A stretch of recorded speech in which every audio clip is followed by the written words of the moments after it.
The best remote jobs tier list. That's what this video is all about. We are going to be ranking the best remote careers from S tier, which is the best, all the way down to F tier, which is the worst. Now, remote jobs have always been somewhat popular, but they haven't really been offered all that much until global health emergency. 2020 happened, right? So the pandemic happened and just about every job went remote. And people started realizing that a lot of these jobs that before companies thought you had to be at the office in order to get done could be done remotely, or at least 80 to 90% of the job could be done from the comfort of your own home or while you're traveling. And so there has never been a better time to get a remote job. And it doesn't matter whether you're somebody who wants to travel all the time, that's very common, or you're somebody who just wants to stay home so that you can save money on gas and food. There are certain types of jobs out there that are really easy to do remotely, and there's other types of jobs that you hear are easy to do remotely, but they actually aren't. And so I'm kind of going to be breaking down all of these on this list. Now, I am going to keep this video short and sweet, not really going to go too much in depth on these, so if you appreciate that, go ahead,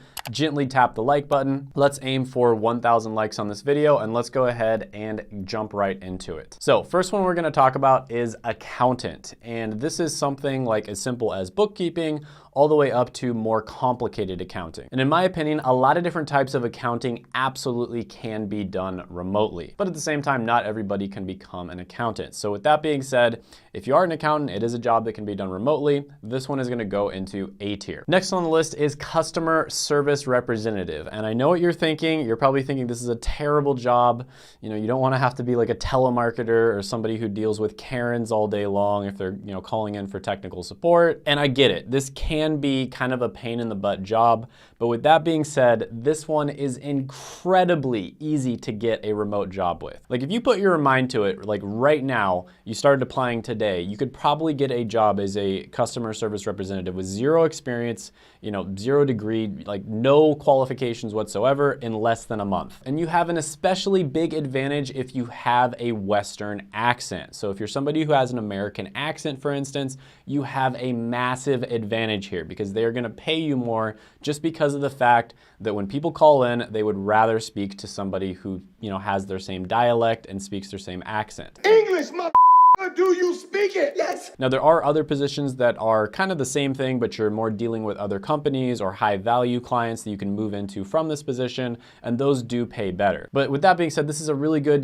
get your foot in the door, entry-level job that's gonna allow you to do the whole remote thing, travel or stay from home if you want to. So I'm gonna put customer service representative in B tier. Next on the list is going to be cybersecurity. So this is a phenomenal career. Takes a little bit longer to get into than some of the other like entry-level jobs that I talk about a lot on this channel, but if you can get into it, there is a ton of opportunity. This one goes into S tier. Next one on the list is going to be data analyst. Now, there are a lot of great job opportunities for data analysts that you can do remotely. Not all of them, but there are a good amount. And data analyst has a ton of opportunity, both vertical growth as well as horizontal growth. It's also relatively easy to get into just because of the fact that there is so much demand for the skill set. So this one goes into S tier. Next one on the list is going to be data entry. Now, this one is a little controversial. I really don't like data entry. Like to me, doing data entry is almost like hell, right? I would hate to just have to do the same thing over and over again, just putting something from one sheet onto another all day long. It would be terrible for me. But with that being said, this is a really entry-level remote job that you can get just about right away. It's super easy to get into it. You don't really need any experience or any skills or anything like that. You're also not really gonna get any experience or any skills if you do this job. But if you really need to get a job super fast that's a remote job, this is an option. But with that being said, I'm gonna go ahead and put it into D tier. I could see, an argument for maybe C tier here, but I just really don't like data entry. I'm putting it into D tier. Next one on the list is going to be digital marketer. This is one of my favorite careers because it is a really good entry-level career you can get into without a college degree and without any experience. There is a massive amount of demand for digital marketers, and you've probably seen a few of the videos on my channel where I actually interview digital marketers that have gone through my friend Seth's course. And there is a reason why he has thousands of reviews on his Facebook, Instagram, and YouTube. It's undeniable that this guy knows how to get people into digital marketing at the entry level. All these people you can just look up on LinkedIn and they'd be more than happy to talk to you because he did such an amazing job helping them out. And if you are interested in digital marketing, I will put a link to a free masterclass that he does that basically tells you what it's like to be a digital marketer, the different verticals, and whether or not it's a good career for you. You can check that out down in the description as well as the pinned comment. But yeah, digital marketer, phenomenal career, definitely going into S tier. Next one on the list is going to be engineer. Now this is a great career. I love engineering as a career. I also love it as a college degree. But with that being said, as a remote job, little bit difficult, right? It kind of depends on what type of engineer you are, of course, but typically engineers do kind of have to be in person in order to get most of their work done. So engineer is going to go into C tier. Next one on the list is going to be graphic designer. So this is basically somebody who designs different artwork or marketing material. Now this one can be pretty decent if you do it as a freelancer, but in terms of a remote job, not amazing. Like it's pretty tough to find good, steady work in a remote job as a graphic designer. So if you can find it, that's great, but it's gonna be pretty tough. This one is gonna go into D tier. Next one on the list is going to be health careers. Now, this one is probably gonna be pretty obvious, but health careers are relatively difficult to do remotely. You can do them remotely. There are options for doing it. I have done it myself, but typically health careers are something where you kind of have to be there in person. Of course, there are exceptions to this. You know, there's a lot of like telehealth stuff that's happening in the medical industry, but overall, I'm gonna put this one into F tier. Next one on the list is going to be instructional design. And this is a really cool new type of design that has gotten especially popular in the last few years since the pandemic. So instructional design is essentially where you design different online educational resources. So if somebody's trying to answer a question, for instance, and they get the wrong answer, you would program into the instructional design interface to have the right answer pop up and maybe a link to a video or something like that that explains how they can get to that answer. And so not only do you have to have a little bit of artistic side because you would be designing the whole interface, but on top of that, you have to have a little bit of programming knowledge as well, because the program needs to know what to do in case the person gets the problem right or wrong, etc. So instructional design is a really good one, super hot since the pandemic. I might bring somebody on the channel who does instructional design, a good friend of mine. He's making incredible money doing instructional design. But I will say my friend that's making really good money doing it is doing it as a freelancer and not in a 9-to-5 job. But with that being said, still a lot of demand for this one. Definitely something you can do remotely. This one is going into A tier. Next one on the list is going to be information technology. Now, there are some IT jobs where you absolutely do have to be there in person in order to do the job, but there are so many types of IT jobs where you don't. And so for that reason, this one is phenomenal for this type of thing. A lot of the time IT jobs are, I don't want to say this the wrong way, but a lot of the time IT jobs, you're kind of waiting for something wrong to happen. And so you're almost like on call and they're relatively chill. So some of the people I know who work in IT tell me they work maybe 2 hours a day in an 8-hour day. So yeah, definitely something you can do remotely. IT goes into S tier. Next one on the list is going to be a medical coder. This is basically somebody who takes the notes that doctors take when they are seeing a patient and they translate those into medical codes, put them into systems to make it more easy to kind of like share information with other healthcare providers, build a patient, share information with other companies, like if they have insurance or anything like that. So this is definitely something you can do remotely. It also requires a little bit of skill. I mean, it's not like a whole lot of skill, but it does require a little bit of know-how. It doesn't pay all that well, but overall I'll put this one into C tier. Next one on the list is going to be project manager. And depending on the type of company that you work at, especially if you're in something like software,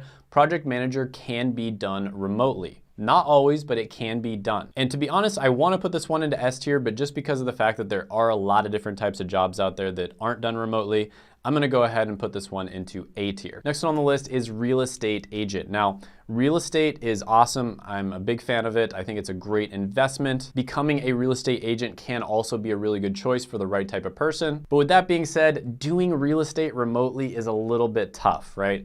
You really want to have that face time with people because they are entrusting you to either buy or sell their house. That is a massive decision in their life, and it's very difficult for them to make that decision with somebody that they're not, sitting down next to or standing next to face to face. So overall, I'm going to go ahead and put real estate agent into C tier. Next one on the list is going to be a recruiter, and this is somebody who works for companies and they go out and they find people to fill specific positions. So a company might need a software developer, for instance. You'd have a recruiter that goes and finds software developers, make sure they find a really good one to fill a certain position. Then if the software developer ends up getting the job, the recruiter ends up getting a commission for that. This is a job that in many cases can absolutely be done remotely. It's also a job where you can make a good amount of money. It's not a crazy amount, but a really good, solid amount. So I'm gonna go ahead and put recruiter into A tier. Next one on the list is going to be service industry. So I think this one's pretty obvious. You can't really serve people remotely. And even if you could do it, it's just kind of a thankless job in general. So this one is gonna go into F tier. Next one on the list is software developer. Phenomenal career, phenomenal job. You can absolutely do it remotely. It's getting a little bit harder to break into software development. It used to be much easier. It's getting harder and harder to do it, but it's still not impossible to do it. Many people even break into it without getting a degree. They do it by going to boot camps, self-teaching, making their own projects, etc. So software developer goes into S tier. Next one on the list is going to be teacher. Now, believe it or not, depending on the type of teacher, you can do teaching remotely in many cases. But with that being said, now that everybody went back to school, it is becoming more and more rare. But I remember when I went to Puerto Rico, for instance, I actually ran into a few teachers who were staying at the same hostel as me. So yeah, teacher is definitely one that can be done remotely in certain cases. But overall, I'm gonna put this one into B tier. Next one on the list is going to be tech sales, another one that's phenomenal. You can get into it without any experience or any college degree. Phenomenal career choice. There are people who are like 5 years in making well over $200,000 a year, people who are like 10 years into their career making over $500,000 a year. I'm gonna be interviewing both of these people on the channel and they should be posting here pretty soon if they haven't posted already. But yeah, tech sales, you can absolutely do it remotely. Phenomenal career. This one goes into S tier. Next on the list is the job you already have. Believe it or not, many jobs out there, even if you're really skeptical about them being able to be done remotely, many of them actually can be done remotely, or at least 80% of the job can be done. I've seen some really surprising examples of this where jobs where you'd never even expect it to be done remotely can be done just because of the fact that they just focus on the part that can be done remotely and they just do that more. So yeah, this one is gonna go into C tier. Always something you should consider. Next one on the list is going to be trade careers. I think this one's pretty obvious. You gotta go into people's houses if you're a plumber or HVAC technician or something like that. This one goes into F tier. Next one on the list is going to be transcriptionist. This is very similar to the medical coder, but typically doctors will talk into a recorder and they'll talk really fast, especially if they're surgeons. If you're in the medical field, you know what I'm talking about.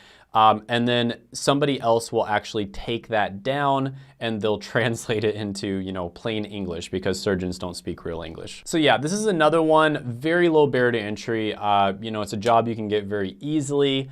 It's also a job that, you aren't gonna learn too much from probably, but you can do it remotely in many cases. So I'm gonna put this one into C tier. Next one on the list is going to be tutor, and tutoring is surprisingly good. Like I did tutoring during college and I made incredibly good money doing it. Now it's something you can't really scale very easily, unfortunately, but tutoring is becoming more and more common to be done remotely. And it's especially effective if you find something very niche and valuable to tutor for. So for instance, what I tutored for was the pharmacy school entrance exam, also known as the PCAT. And I studied really hard on the PCAT. I did a lot of research on it and I found some really good resources to study with, and I was able to get a super good score on it. And then I wanted to teach other people how they can do the same. And people were paying me $80 an hour, sometimes even over $100 an hour for me to tutor them. So yeah, tutor can be phenomenal. You can also do it remotely in many cases. This one is gonna go into B tier. Next one on the list is going to be video editor. Now this is one that's kind of saturated, I'm not gonna lie. You really have to, if you're living in the West,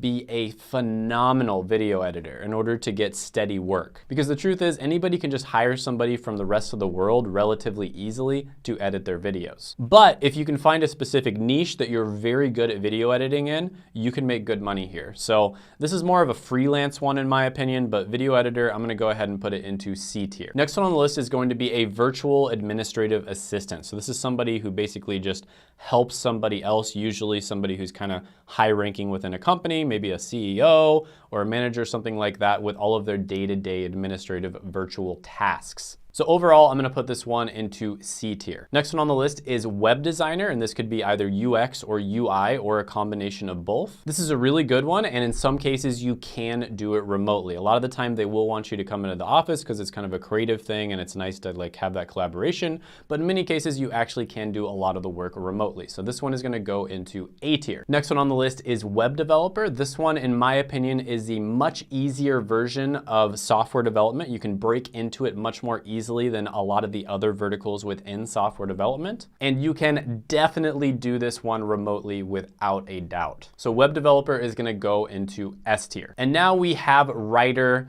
This is one where, again, it's kind of saturated because you can easily just hire people from foreign countries to do this.